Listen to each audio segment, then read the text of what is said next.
quédate en el coche. Si tú no te graduaste, no arruines las fotos. Eso fue lo que me dijo mi madre con una sonrisa torcida. Ni siquiera me miró a los ojos. Mi hermano se rió. Papá ni se inmutó.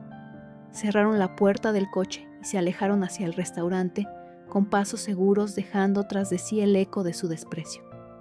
Yo me quedé allí, en el asiento del copiloto con el motor apagado y el corazón acelerado, sintiendo cómo el aire se volvía más denso, como si el coche se estuviera llenando de algo invisible, vergüenza, abandono, rabia contenida. Me llamo ABC, y si estás leyendo esto, quédate conmigo, porque hay cosas que no se pueden enterrar, cosas que supuran desde adentro hasta que un día explotan. ¿Alguna vez te han hecho sentir como una sombra en tu propia familia?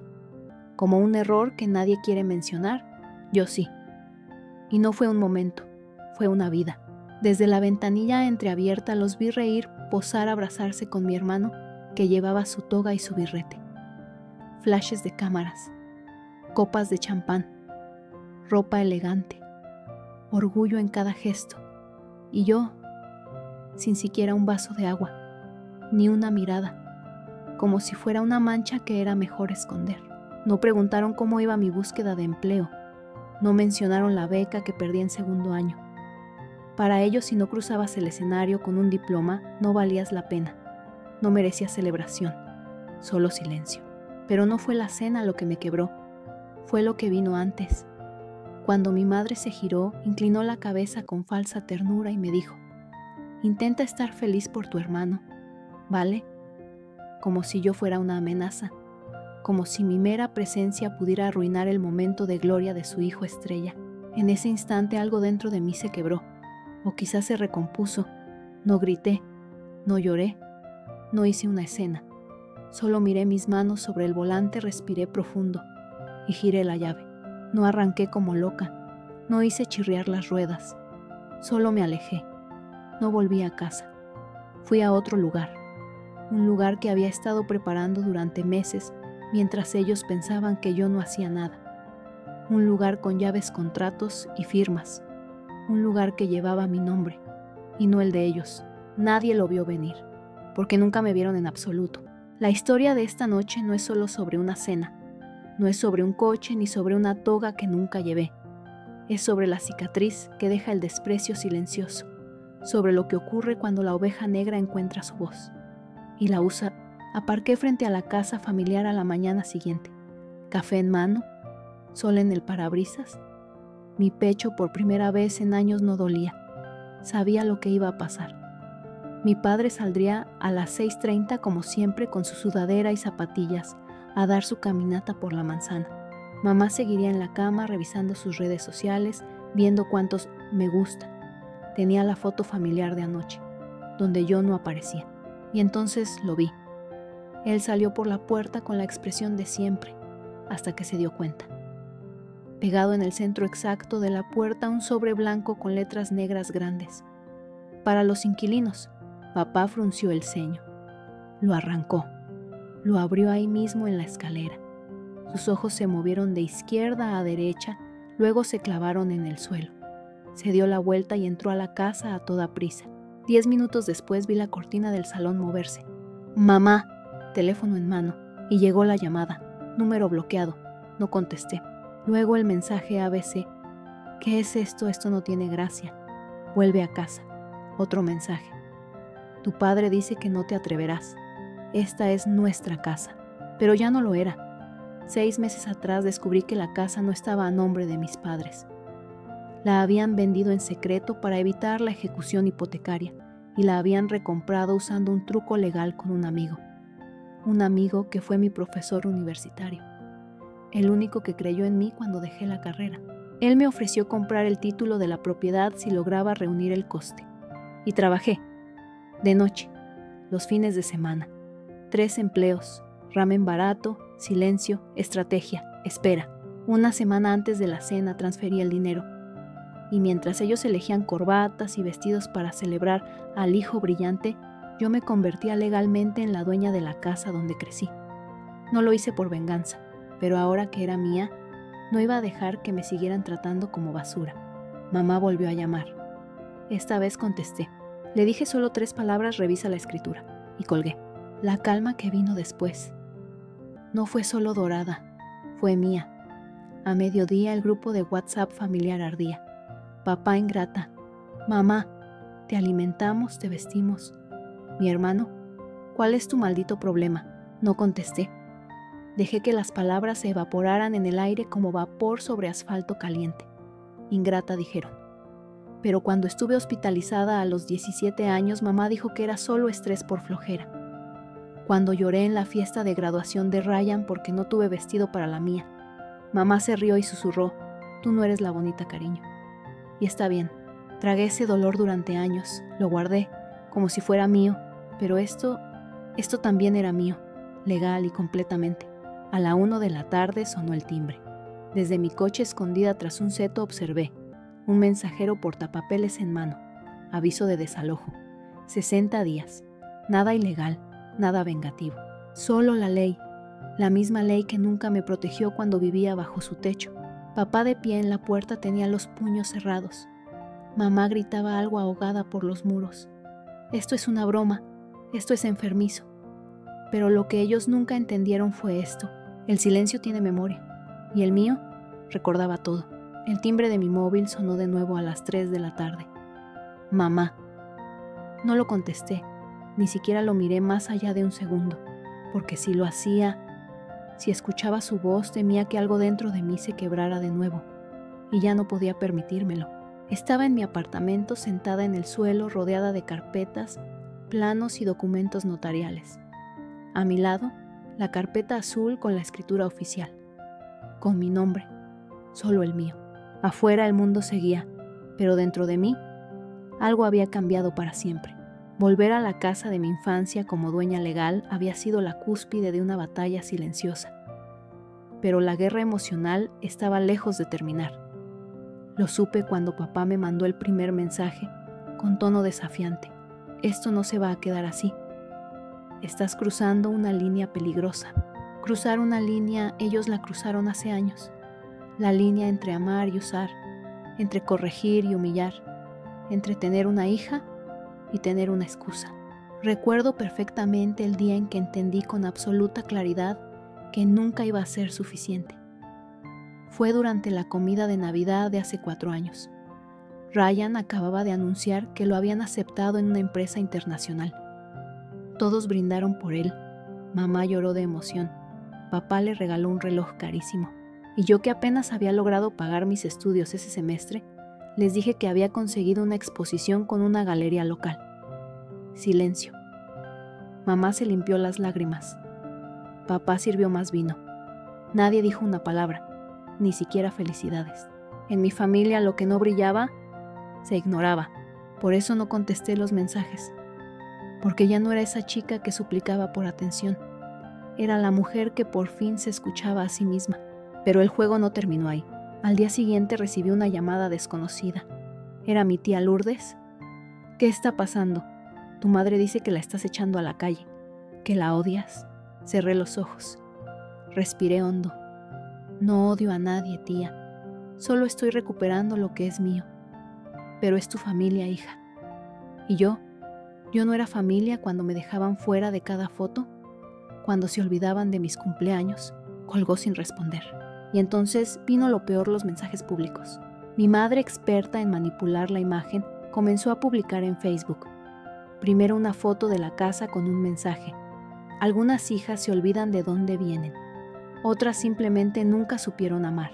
Luego una publicación con fotos viejas. Mi hermano pequeño en su primer día de clases. Mi padre sosteniendo una caja de herramientas. Yo a los 10 años con un trofeo ortográfico.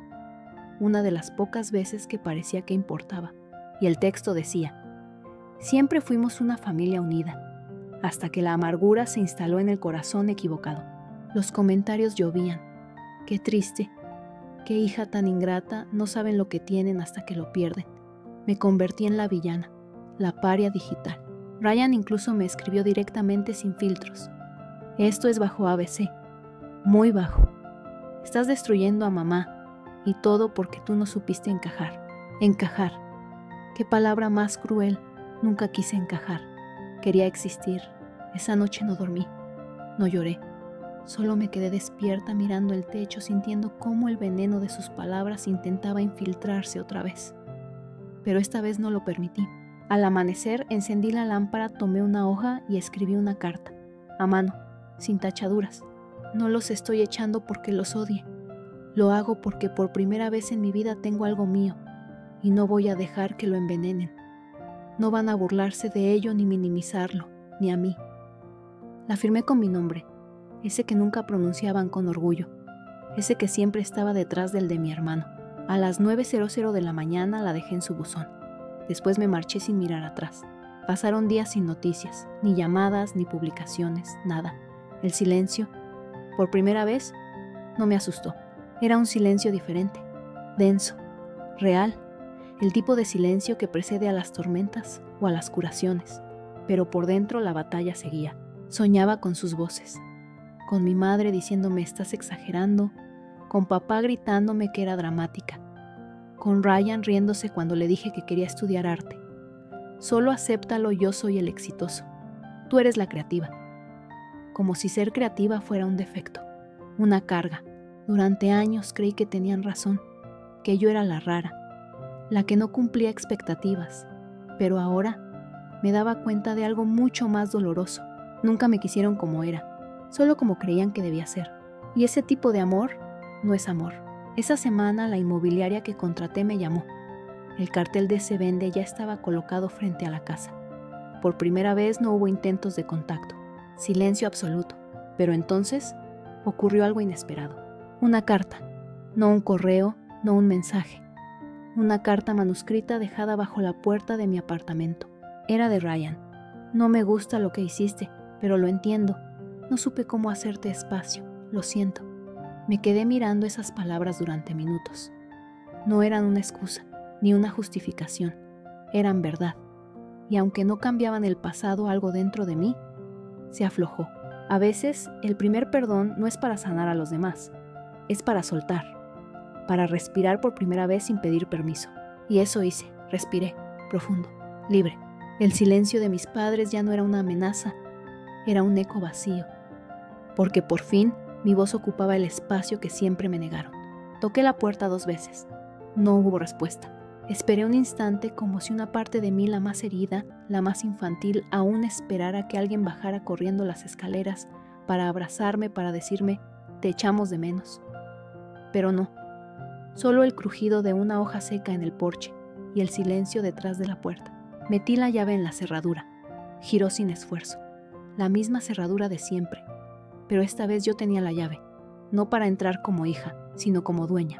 La sala olía igual que siempre, a vela de canela barata y a limpiador de limón. Casi me dieron ganas de llorar, no por nostalgia, sino por lo retorcido que era. Hasta el olor del hogar me parecía una máscara, una apariencia de orden para esconder lo que dolía. El sofá seguía allí con el rasguño que Ryan dejó cuando derramó jugo de uva y me culpó a mí. Y el cuadro torcido del pasillo, el de su graduación, ese donde mamá me recortó porque arruinaba el encuadre. Subí los escalones con cuidado. Cada paso era un latido, cada crujido de madera una voz del pasado. Y entonces la vi, mi madre, en lo alto de la escalera con una bata que alguna vez fue blanca, sin maquillaje, sin joyas. Solo ella, sin el disfraz. Me miró como solía mirarme cuando era niña y hacía algo que no le gustaba. Ese gesto que me congelaba, que me hacía querer encogerme, desaparecer. Pero esta vez no me moví, no bajé la mirada, no pedí disculpas. Esto es cruel, dijo. Su voz temblaba, pero no supe si era por ira o por miedo. Cometimos errores, pero esto no lo merecemos. La observé, de verdad la observé, y por primera vez no vi una figura imponente. Vi a una mujer rota, no por lo que yo había hecho, sino por perder el control. Ustedes tomaron decisiones, le dije. Yo también. Su boca se tensó. Frunció los labios como si estuviera masticando veneno. ¿Vas a seguir con esto? ¿De verdad piensas sacarnos de aquí? Asentí. Tienen 60 días. Incluso puedo ayudarles a buscar una empresa de mudanzas. Rió, pero no fue una risa amable. Fue una risa amarga. Estás resentida, siempre lo estuviste. Bajé un escalón. Me acerqué un poco. No para intimidarla, sino para que me escuchara sin excusas. No, Ya no estoy resentida, estoy decidida. Esa chica que se sentó afuera en el coche esperando amor, ya no existe. Ella no dijo nada, ni siquiera me miró cuando pasé junto a ella bajando las escaleras. Salí de la casa con paso firme, y cuando el sol me dio en la cara, algo dentro de mí se deshizo. Me detuve en medio del jardín. El árbol de magnolia estaba en flor. El viento sopló justo en ese momento y los pétalos cayeron alrededor de mis pies como si la propia naturaleza celebrara lo que acababa de ocurrir. No era solo venganza, era redención, era liberación. Pasaron 2 semanas. La casa seguía en pie. Mis padres seguían dentro, pero ya no fingían. El cartel de se vende seguía en el césped. Algunos vecinos empezaron a preguntar. Otros murmuraban, y entonces llegó la llamada de mi padre. No para pedirme perdón, no para preguntar cómo estaba. Llamó para negociar. Quizás podríamos comprarte la casa otra vez, dijo, con esa voz de hombre de negocios. Si bajas un poco el precio, claro. Por los viejos tiempos, casi me reí. El mercado está caliente, papá. Mejor consigue un agente. Colgó sin despedirse. Al día siguiente fue mi madre quien volvió a intentarlo. Esta vez, con culpa, me envió una foto del estante sobre la chimenea. Había marcos con fotos familiares. Ryan con su uniforme deportivo. Mis padres en su aniversario. Y en medio una foto mía. Tenía 10 años. Sonreía con un trofeo ortográfico en la mano. El mensaje decía, siempre fuiste lista. Solo que no queríamos que tu hermano se sintiera menos. Eso era su amor, un equilibrio frío calculado. Una balanza donde mi luz siempre debía ser tenue para que la suya brillara. No gritaban, no golpeaban, solo me borraban, despacito, hasta que dejé de sentirme real. Pero ahora me veían, porque les había arrebatado lo único que respetaban, el poder. Ese mismo día, mientras tomaba un café en mi apartamento, me llegó un correo, el piso de arriba estaba en venta. Sin pensarlo, lo compré. Lo renové yo misma. Pinté las paredes de blanco, cambié los tiradores por detalles dorados, dejé que el sol entrara por todas partes. Era mi forma de decir, aquí no me encogeré, aquí no volveré a agachar la cabeza. Y entonces otra sorpresa, un mensaje de Ryan. Ya entendí, no me gustó como lo hiciste, pero lo entiendo, nunca te dieron espacio, y yo tampoco, lo siento. Me quedé mirando la pantalla como si fuera un espejismo. No era perdón, no era reconciliación, era una grieta en el muro. Y aunque no curaba todo, alivió algo. Por primera vez en años respiré hondo, no por alivio sino por certeza, por haber llegado hasta aquí, sin pedir permiso. Ya no era la fracasada, ni la rara, ni la decepción. Era la mujer que recuperó su voz, que se sentó frente a la casa que nunca la acogió y decidió abrirla de nuevo, pero no para ellos, para los que vienen después, para los olvidados, para los invisibles. Esa noche no dormí, no por tristeza, ni siquiera por culpa. Era una mezcla extraña de nervios y algo más profundo de determinación. Me levanté antes del amanecer, me vestí con una chaqueta azul marino que aún tenía restos de pintura en las mangas y preparé un termo con té. Sabía que ese día marcaría un antes y un después. Al llegar al barrio aún dormía, las persianas bajadas, el aire frío, el porche vacío. Pero dentro de esa casa, mi casa del corazón empezaba a latir diferente. Colgué el nuevo cartel en la entrada The Open House Project, un refugio para creadores soñadores y los olvidados. Sí, olvidados. Como yo. Como tantos que por no encajar en los moldes familiares o académicos son lanzados al margen. Yo sabía lo que se sentía, y si había algo que pudiera hacer con este lugar, era evitar que alguien más tuviera que tragarse su talento en silencio. A las 9:03 de la mañana llegó la primera. Se llamaba April. Tenía 17 años y una mochila rota colgando de un hombro. Su carpeta de dibujos estaba arrugada, sostenida con una liga de pelo. Sus ojos escaneaban el porche como si esperara que alguien la fuera a echar por equivocarse de dirección. Salí a recibirla con una sonrisa. «Estás justo a tiempo», le dije. Pensé que era una estafa, susurró. «Mi mamá dice que nadie da espacio gratis, que siempre hay una trampa». Sonreí. «Dile a tu mamá que soy nadie entonces. Entramos juntas». Le mostré la habitación que alguna vez fue la de mis padres. Ahora tenía paredes color amarillo claro, una lámpara de escritorio y una ventana que por fin abría sin trabarse. April se sentó lentamente como si el asiento pudiera desaparecer en cualquier momento. Colocó su carpeta en la mesa y cuando salí de la habitación para dejarla instalarse, eché una mirada fugaz a su primer dibujo. Era una niña sentada sola en un coche mirando a través del parabrisas, como una familia reía a la distancia. Mi garganta se cerró. Esa niña era yo, y esa casa ya no era un fantasma, estaba viva, estaba sanando. Al mediodía sonó el timbre. No esperaba a nadie más hasta el día siguiente, pero allí estaba él. Ryan. No llevaba su gorra de siempre, no traía esa sonrisa arrogante. Solo él con el cabello despeinado y una caja entre las manos. Pensé que lo ibas a tirar, dijo, pero lo guardé. Tal vez deberías tenerlo. Me entregó la caja. Dentro estaba mi trofeo de ortografía de cuando tenía 10 años, el mismo que mamá había escondido detrás de las medallas de fútbol de Ryan. Era un gesto pequeño, pero era real, sin teatro, sin condiciones. Ryan miró alrededor. Todo esto lo hiciste tú. Asentí. Se rascó la nuca. Se ve mejor de lo que se veía cuando crecimos aquí. Solté una risa. Eso es porque ahora hay espacio, y no hay que pedir permiso para existir. Él se quedó en el umbral inseguro. ¿Crees que pueda venir de vez en cuando a ayudar? Conocer a los chicos. Lo miré. No al hijo de oro. No al hermano que me hizo sentir invisible. Solo a un hombre, un hermano, desubicado, intentando enmendar algo, lo mínimo. Solo si esperas en el coche primero, bromeé. Se le abrieron los ojos y por primera vez en años nos reímos juntos. Pero esta vez no fue a costa mía. Una semana después ya tenía 3 estudiantes instalados, 5 más en lista de espera, y un correo de una fundación interesada en financiar un segundo espacio en el otro extremo de la ciudad.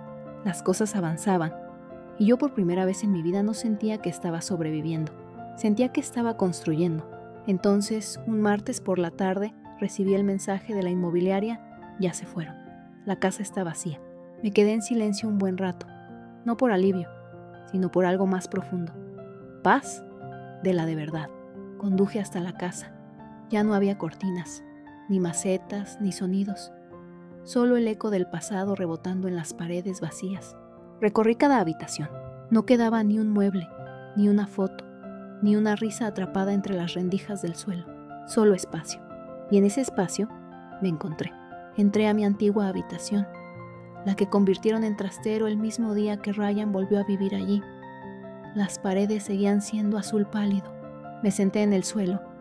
Saqué una carpeta del bolso. Eran planos, bocetos. Un sueño que había dibujado 1000 veces sola en mi apartamento diminuto. No iba a vender la casa. La iba a transformar en un refugio creativo. En un hogar para los que, como yo, perdieron becas, apoyo familiar o simplemente necesitaban un lugar donde no se les exigiera justificarse todo el tiempo. La llamaría The Open House Project. Un nombre simbólico, una declaración. El día del lanzamiento llegó con un cielo nublado, no sombrío, solo tranquilo, como si el universo estuviera conteniendo el aliento. Coloqué una silla plegable en el porche, 2 cuadernos nuevos, una tetera calentando en la cocina. No había cámaras, ni discursos, ni aplausos, solo yo, una mujer que había sido silenciada durante años y que ahora hablaba no con gritos, sino con ladrillos, con pintura, con espacio. No necesitaba demostrar nada, ya lo había hecho. Mi madre solía decir: el que no se gradúa no arruina la celebración. Tenía razón, no me gradué, reconstruí. Sin ellos, por ellos, más allá de ellos. Y esta vez cuando lancé la fiesta, no fueron invitados. La casa estaba llena de vida. Pasos suaves en el pasillo, risas contenidas en la cocina, música bajita saliendo de una bocina antigua. Cada rincón parecía respirar, no con nostalgia sino con futuro. Desde el porche veía a April enseñando su cuaderno a una chica nueva, Ana, que acababa de llegar con los ojos enrojecidos y la mochila rota. Ellas no lo sabían, pero eran los cimientos reales de lo que estaba construyendo. Lo que mis padres intentaron enterrar, floreció. Una mañana recibí un sobre grande sin remitente. Dentro una copia impresa de una publicación de Facebook. Era de mi madre. El corazón de una madre nunca deja de amar incluso cuando su hija se convierte en extraña. Nos arrebataron el hogar, pero no podrán arrebatarnos los recuerdos. Junto a la imagen, una foto vieja de los 4, mamá, papá Ryan y yo, con mi cara apenas visible entre las sombras. Una vez más, la narrativa del mártir. Lo curioso fue que por primera vez no sentí rabia, solo lástima. Ellos habían construido su imperio emocional sobre la mentira, el control y el favoritismo. Y cuando perdieron el escenario, ya no sabían quiénes eran sin el aplauso. El giro que no esperaban vino 2 semanas después. Un periodista local se presentó en la casa. Hola, ¿eres ABC? Estoy haciendo un reportaje sobre espacios comunitarios fundados por mujeres jóvenes. Me hablaron de lo que hiciste aquí. Al día siguiente salió el artículo, titular en negrita. La hija que nadie vio, cómo una joven transformó la casa que la rechazó en un hogar para los olvidados. El texto relataba todo, mi historia, el proyecto, el porqué, sin nombres directos pero con suficiente claridad para que cualquiera en nuestro antiguo vecindario entendiera la verdad. Las reacciones no tardaron. Mensajes de vecinos de antiguos profesores, incluso de una amiga de infancia que me había dejado de hablar por lealtad a mamá, todos diciendo lo mismo: nunca supimos. Lo siento por no haber dicho nada, eras tan silenciosa. Claro que lo era, porque cuando hablé nadie escuchó, hasta que les quité el SUE. Días después mi padre me llamó por última vez. Su voz era distinta, quebrada, vieja. Solo quiero entender, ¿por qué lo hiciste? ¿Por qué así? Respiré, conté hasta 3 y respondí con la verdad, porque si lo pedía no me lo dabas. Si suplicaba me ignorabas, si lloraba decías que exageraba, así que tuve que hacerlo en silencio, sin tu permiso, y ahora ya no lo necesito. Colgó, nunca más volvió a llamar. La casa fue vendida finalmente, la que ellos vivieron, la que fingieron era suya, la que perdieron por su soberbia. Yo no asistí al cierre de la venta, no vi cómo sacaban sus últimas cajas, porque ya no era parte de mi historia. La verdadera casa estaba donde yo decidía construir. Una tarde, mientras revisaba planos para el segundo refugio, Ryan llegó sin avisar. Vengo a ayudar a pintar, dijo. Traía una camiseta vieja y una brocha. Pasó la tarde lijando paredes, callado atento. Y en un descanso, mientras bebíamos limonada, me miró y dijo: mamá siempre pensó que si te mantenía al margen yo brillaría más. Pero no fue así. Tú brillaste sola, más que todos nosotros. Me quedé en silencio, no por dolor, sino por respeto. Porque a veces cuando alguien por fin dice la verdad, lo único que hay que hacer es dejar que resuene. Semanas después inauguramos el segundo espacio, un viejo almacén remodelado al otro lado de la ciudad. Donaciones, voluntarios, estudiantes.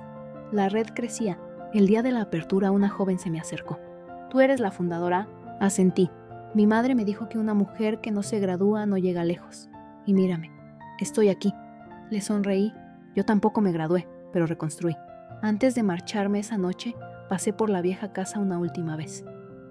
La magnolia aún florecía. El viento arrastraba pétalos por la acera. En el porche, una nueva familia. Risas. Una niña pequeña con acuarelas en las manos. No sentí rencor, sentí cierre, porque esa casa ya no me dolía. Era solo madera, pintura y un pasado que ya no dictaba mi valor. Mamá intentó escribir una carta. No la abrí. La guardé en una caja junto a otras cosas que ya no necesitaba leer para entender. Porque el verdadero perdón no siempre es un abrazo. A veces es una llave nueva, un cartel en la entrada y un lugar donde nadie te pide que esperes en el coche. Hoy, al mirar mi reflejo en la ventana de una de las aulas del refugio, me reconozco. Soy la mujer que ellos nunca vieron venir, la que esperó demasiado tiempo, la que un día dijo basta y lo transformó todo. Mi venganza no fue gritar, fue construir. Silenciosa, precisa, inquebrantable. Porque en una familia donde te enseñan a desaparecer, reaparecer con poder es el castigo más elegante. Y cuando llegue el próximo aniversario familiar, el próximo evento, el próximo brindis, no estaré allí. Estaré en otro lugar, con mi gente, con mi voz, con mi casa. Y esta vez, la celebración será mía.